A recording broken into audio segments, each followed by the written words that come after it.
आज के इस गहरे विश्लेषण में हम उसी अमर ज्ञान पर चर्चा करने वाले हैं जो युद्ध के मैदान के बीचों बीच एक योद्धा के भयंकर कंफ्यूजन से पैदा हुआ था। कुरुक्षेत्र का विशाल मैदान, महायुद्ध की गूंज और दो सेनाओं के बीच एक रथ पर दिया गया ऐसा ज्ञान जिसने सच में इतिहास को हमेशा के लिए बदल कर रख दिया। तो चलिए इस सोर्स मटेरियल को करीब से समझते हैं। ठीक है, तो आइए सीधे इसमें गहराई से उतरते हैं। भाग 1, युद्ध भूमि की परम दुविधा। जरा कुरुक्षेत्र के उस मैदान की कल्पना कीजिए जहां ये पूरा का पूरा सीन सेट है।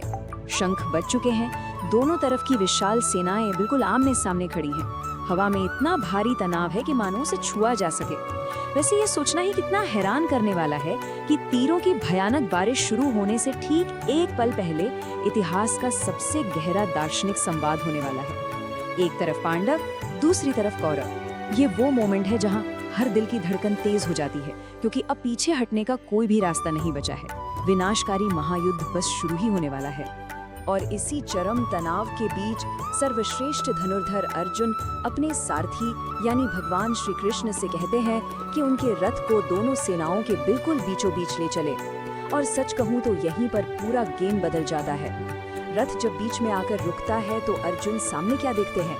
वहां कोई अनजान दुश्मन नहीं खड़े हैं, बल्कि सामने उनके सबसे पूजनीय गुरु हैं, जैसे भीष्म पितामह और द्रोणाचार्य। उनके अपने भाई, सगे संबंधी और बचपन के अनगिनत दोस्त हथियार लिए खड़े हैं। अचानक ये कोई आम युद्ध नहीं रह जाता, बल्कि ये एक बहुत बहुत बड़ा भावनात्मक धर्म संकट बन जाता है। इस अविश्वसनीय और भयानक सच को देखकर अर्जुन पूरी तरह से टूट जाते हैं। ये सिर्फ दिमागी नहीं, बल्कि एक गहरा शारीरिक पतन भी है। उनके हाथों से उनका सबसे प्रिय धनुष गांडीव फिसलने लगता है। उनका शरीर कांप रहा है। भारी मन से वो कहते हैं, मैं अपने ही लोगों को कैसे मार सकता हूँ? इससे तो कहीं अच्छा है कि मैं ये युद्ध ही छोड़ दूँ। ये उस महान योद्धा का पूरी तरह से सरेंडर कर देना है, जो समझ ही नहीं पा रहा कि आखिर सही क्या है और गलत क्या है।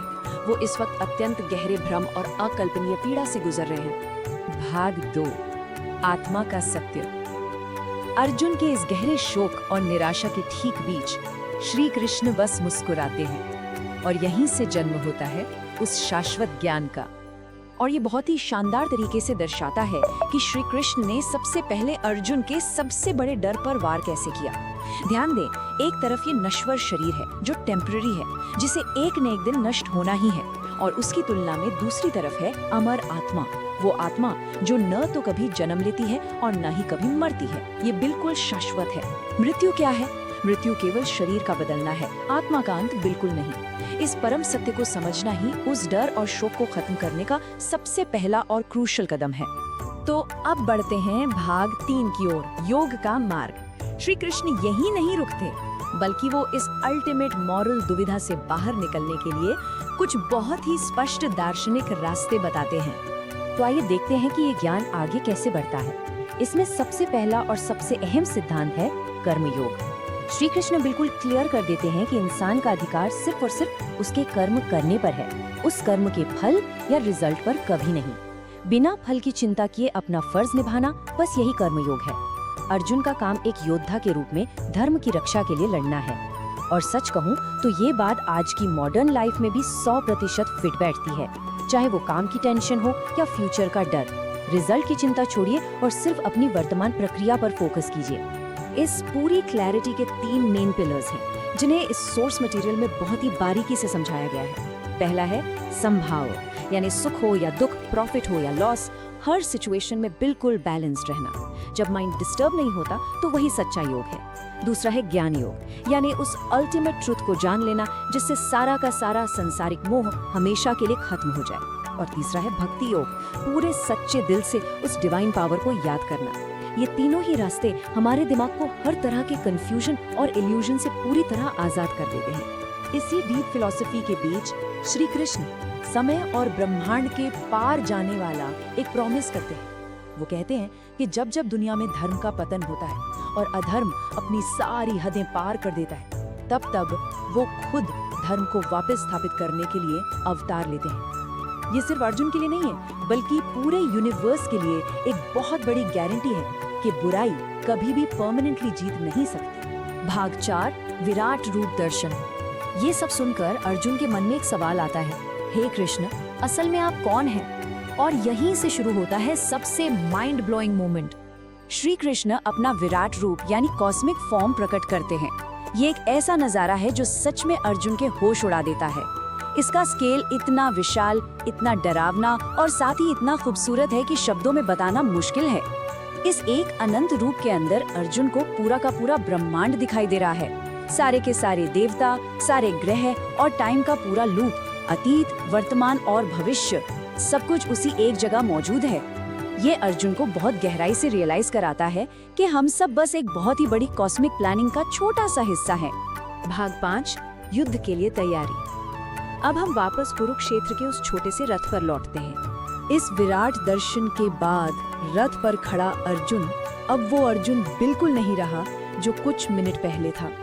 अंदर का जो भी कंफ्यूजन था वो हमेशा हमेशा के लिए खत्म हो चुका है। हाथ जोड़कर एक नई और जबरदस्त एनर्जी के साथ अर्जुन कहते हैं, मेरा सारा मोह टूट चुका है। अब मैं आपके हर आदेश का पालन करूंगा। उस फिलॉसफी और कॉस्मिक विजन ने मिलकर अर्जुन के अंदर के सारे डर और दुख को जड़ से उखाड़ फेंका है। वो अब सही के लिए लड़ने को पूरी तरह से तैयार है। तो सबसे क्रूशियल पॉइंट ये है कि इस पूरी चर्चा का अल्टीमेट टेक अवे क्या है। पढ़ाई सिंपल और इम्पैक्टफुल है। आत्मा अमर है, इसलिए मरने का डर एकदम बेसलेस है। सिर्फ कर्म करना ही हमारे हाथ में है। रिजल्ट की टेंशन हमें बांध देती है, इसलिए उसे छोड़ देना चाहिए। बिना थके लगातार अपने धर्म को फॉलो करना चाहिए और उस डिवाइन पावर पर पूरा भरोसा रखना चाहिए। ये वो एंशिएंट विजडम है जो आज भी उतना ही मैटर करता है, क्योंकि ये सिर्फ एक ऐतिहासिक युद्ध की नहीं बल्कि हमारे दिमाग में रोज चलने वाली लड़ाइयों को जीतने का एक अचूक फॉर्मूला है। अर्जुन अब रेडी हैं। उनका वो ताकतवर गांडीव धनुष फिर से उठ चुका है। धर्म के लिए लड़ने का उनका इरादा अब लोहे की तरह मजबूत है। कुरुक्षेत्र के उस खामोश मैदान में अब हलचल मच चुकी है और शुरू होने वाला है मानव इतिहास का सबसे भयानक युद्ध। लेकिन आगे क्या होगा? क्या पांडव जीत पाएंगे या कौरवों की वो विशाल सेना सब कुछ तबाह कर देगी? इतने सारे लेजेंडरी योद्धाओं के बीच आखिर में जीत का ताज किसके सिर सजेगा? इस महाकाव्य के अगले हिस्से में कुरुक्षेत्र की धरती अपने सबसे खूनी दिनों की गवाह बनने वाली है और वो कहानी हम अगले विश्लेषण में कवर करेंगे।